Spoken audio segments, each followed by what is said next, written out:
Welcome to Connection, a talk show where you get to meet individuals who want to share their passion with you as well as share a message with you. For those who are new to Connection or those who start to like it, please subscribe and like it and put the notification on like this, each time a new connection is uploaded. Today on Connection, I'm pleased to introduce you to Dr. Tiffany Keenan. Dr. Tiffany has over 20 years of experience in emergency room, ER. She started first for 3 years as a general practitioner for family medicines and then moved on for 17 years up to today in emergency room. As well, she spent her time between Canada and Bermuda. She'll tell you more about this in a short while.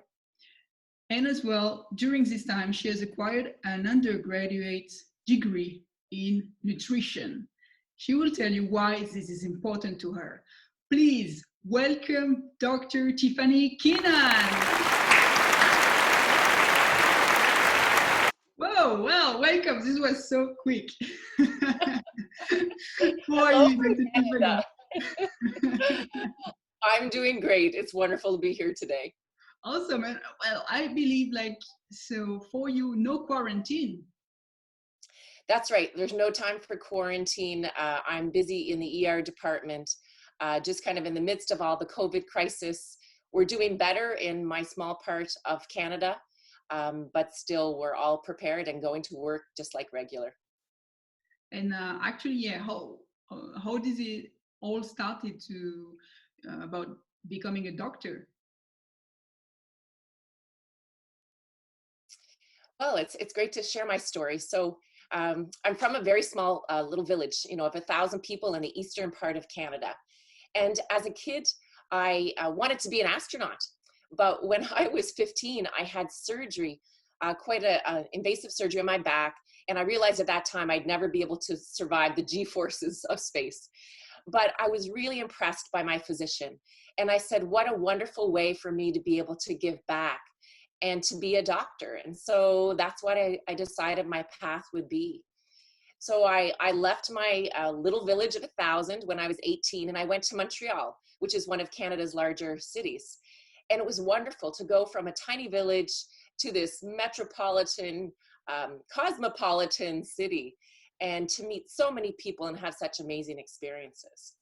So I continued on. So I did my undergraduate in nutrition. And the reason I did that is I really felt that nutrition would be a fundamental skill to have prior to going into family practice. And that's what I wanted to do. And so I graduated from McGill. I went to Memorial University, which is in Newfoundland. And then I did my family practice training in Queens, which is in Ontario. And so in 2000, I became a doctor. And here we are 20 years later. And sometimes I think it ages me a little bit, but it's fun to be here. And so I've had so many experiences along the way, which is what I wanted to share. Because what I realized is that, we begin on one path and we think that life is going to continue on that path, but it truly is a journey. And along that journey, we're going to have ups, we're going to have downs, but that's what helps to shape us. And that's what's brought me here today, to be able to share my experiences. So when I graduated, I came back here again to my small little town. So the city is about 20,000 people. And I started in emergency medicine in family practice because, I had ideals. I was young and idealistic then. And I thought, wow, I'll give the patients all this information. And of course they would follow it because I'm the doctor. But what happened then is I realized that people too are on their own journey. And so when I was young and people weren't listening to me, I kind of got frustrated by that, honestly. And so when the ability arose to work in the emergency department, I took it.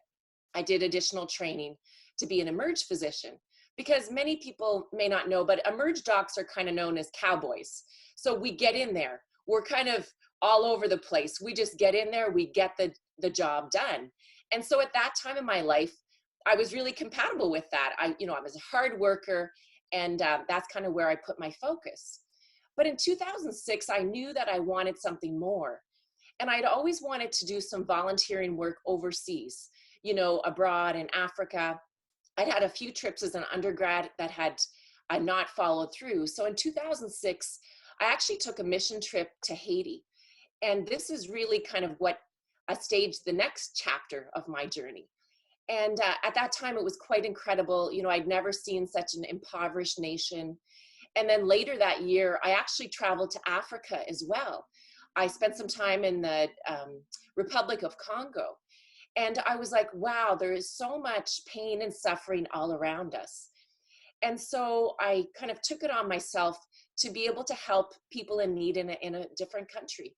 So in 2006, after my trip to Haiti, I came back home to my little city, and I gathered some people around, and I said, there's some interest for help in Haiti, so come with me and let's meet. And I had gone down on my own trip, kind of as a little a mission reconnaissance to kind of see what was in need, and this small village needed a medical center. So I went down, and by 2008, I had built a medical center with the help of local volunteers. But also I realized that Haiti was becoming my baby. It was really becoming my child. I have no kids, but so I really connected. I poured my heart and my soul into my work and setting up the medical program in Haiti. It was extremely rewarding, as you can imagine, to deliver healthcare to those that didn't have it before. But always fundamental, I felt, was that we need to get people engaged. And, that's kind of taught me a lot too, as I come back and practice more Western medicine, that people have to feel that they have a need and a desire for change, because that's really what's going to last in the long run. So I continue with my work in Haiti. And then during that time, one of my other dreams was to live on a tropical island. Mm-hmm. So in 2008, I had the opportunity to go to Bermuda, and it was wonderful. So I ended up moving there for a couple of years. And, it's one of those things too that brings to mind that, the things that we dream about, we all need to realize dreams can come true. We can make it happen. But we truly have to believe that it will happen. So I was enjoying my life in Bermuda. But in 2010, as many of you can remember, a huge earthquake hit Haiti. And so this was another chapter in my life experience.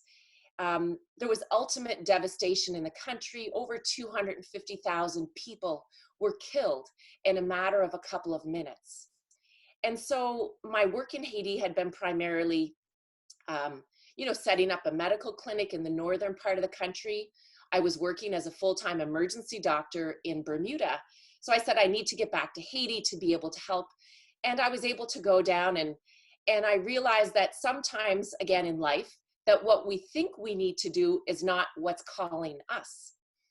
So when I went to Haiti, I ended up running an airport with a friend of mine that was a midwife.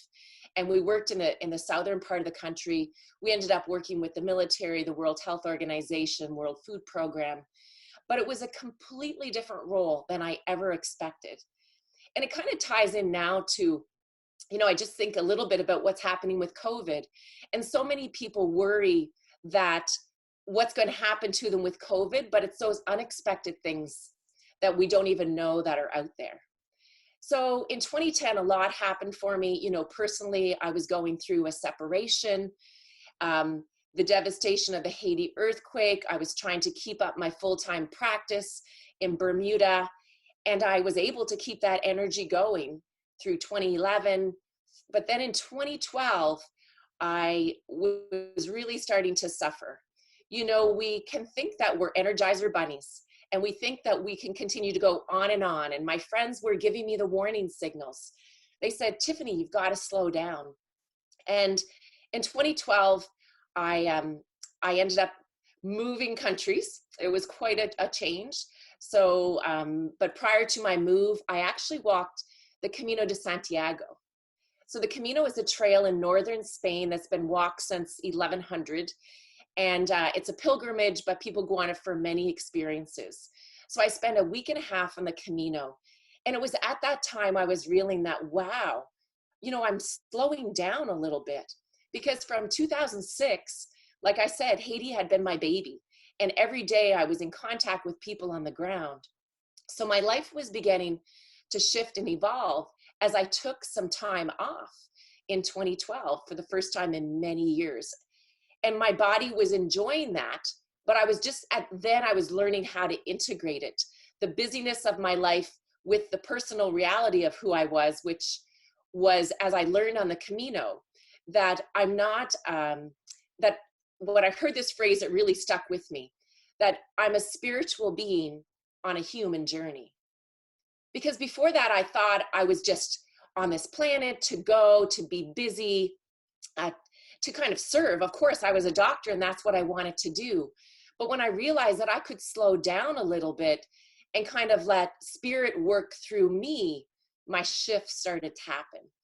So I really, though, in 2012, you know, as anyone goes through a shift or a midlife crisis, if we can call it that, but my body was starting to suffer. I was getting anxiety. I was having palpitations, difficulty sleeping, and I'd never had that prior in my life. At one point, I did seek help. I talked to a friend that's a psychiatrist. You know, we as doctors, we often don't like to get our own care. And he said, well, Tiffany, maybe you should try this medication. And I remember I took one tablet, and then the next day I said, wow, I said, this is not me. This is not how I feel.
And he said, well, Tiffany, maybe you should try this medication.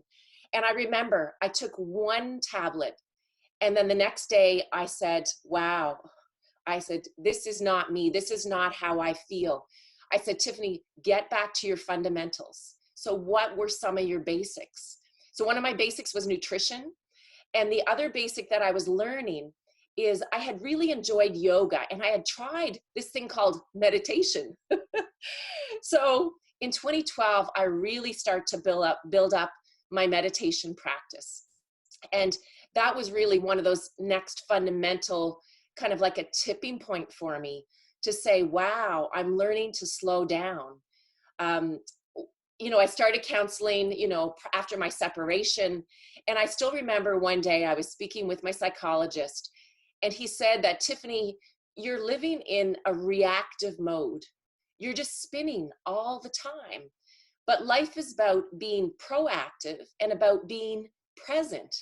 You know, we're human beings. We're meant to be, we're not human doers. And so those phrases, they stick with me all the time, you know, and I really share that with patients. So 2012, things kind of continued. Again, I was really unsettled with my work. I had left Bermuda. I went to work in a small northern community in Canada.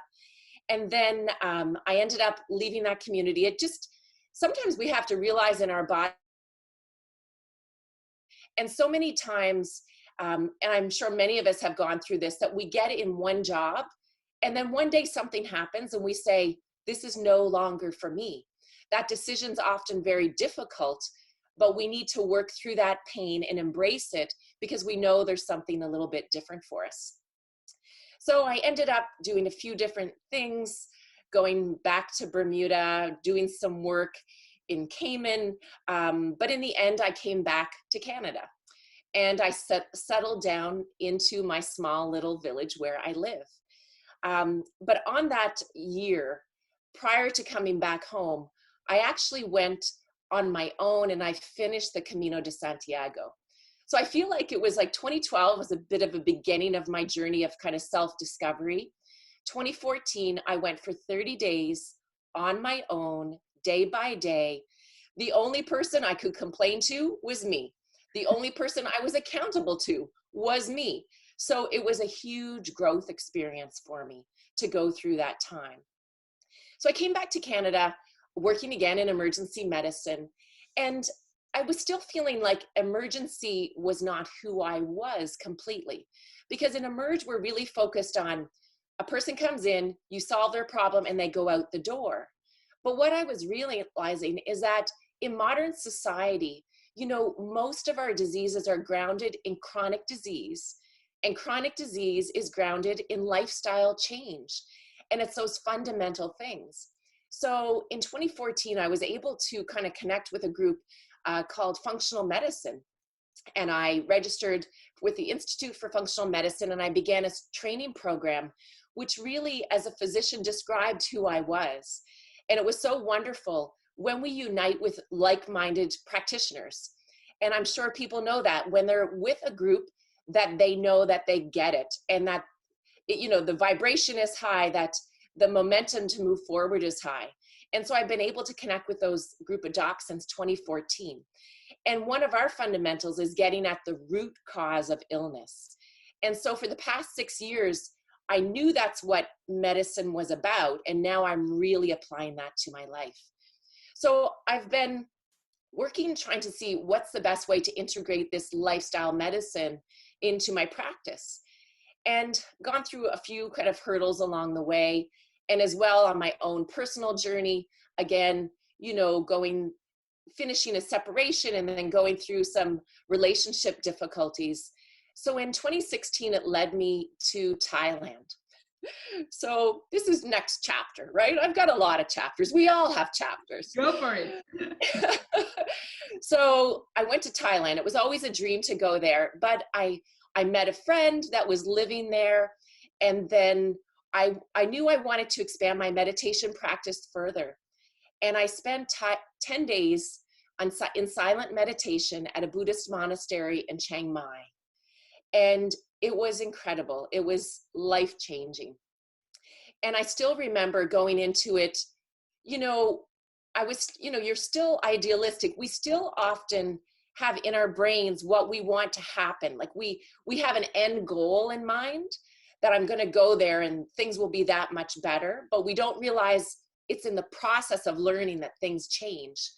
So I remember after day 4 of meditation, so we would meditate roughly 10 hours a day, walking or sitting meditation, a combination. And day 4, I broke down. I said, I can't do this. I can't sit cross-legged anymore on the floor. But it was at day 4, I realized that the mind is so powerful. And I said, Tiffany, you may be in pain, but what is pain? Pain is a physical construct. And I sat and I meditated for 40 minutes. I didn't move. I was in pain. The tears were streaming down my cheeks. But it was then that I realized that we are much more powerful than our bodies. And we just have to allow that to happen within us. So that really helped to change me in 2016 and to take me on a much, a different kind of personal path. And one that was not that idealistic young doctor, you know, that came out in 2000 thinking, oh, I'll tell people and I'm going to change them. You know, I'm going to bring this change into their lives. But in 2016, realizing that the change has to happen within and people will get it when they're ready. And as a physician, there's really nothing that I can do to prepare them, but to be there to help to guide them to shine my light. And the best way to shine my light is to be present and to work on my own self-care, my own well-being, you know, getting silent and meditation every day.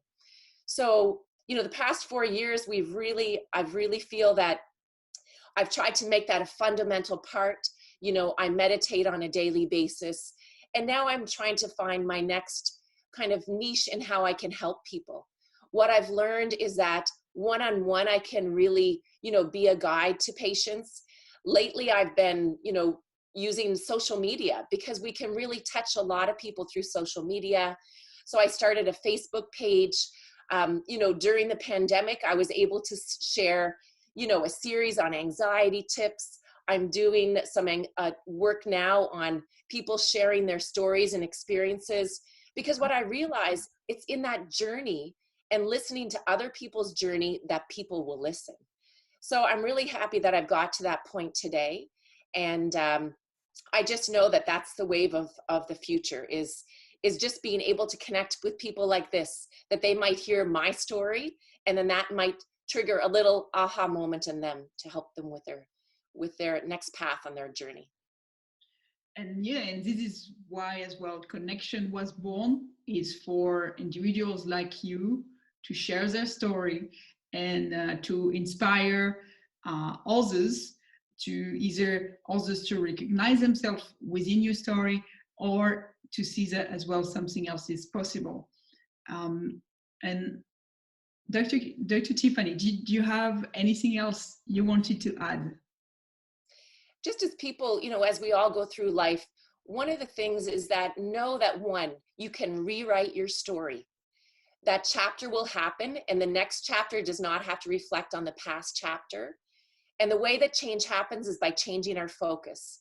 You know, through this whole pandemic, I've been saying we can choose, we can focus on hope or we can focus on fear.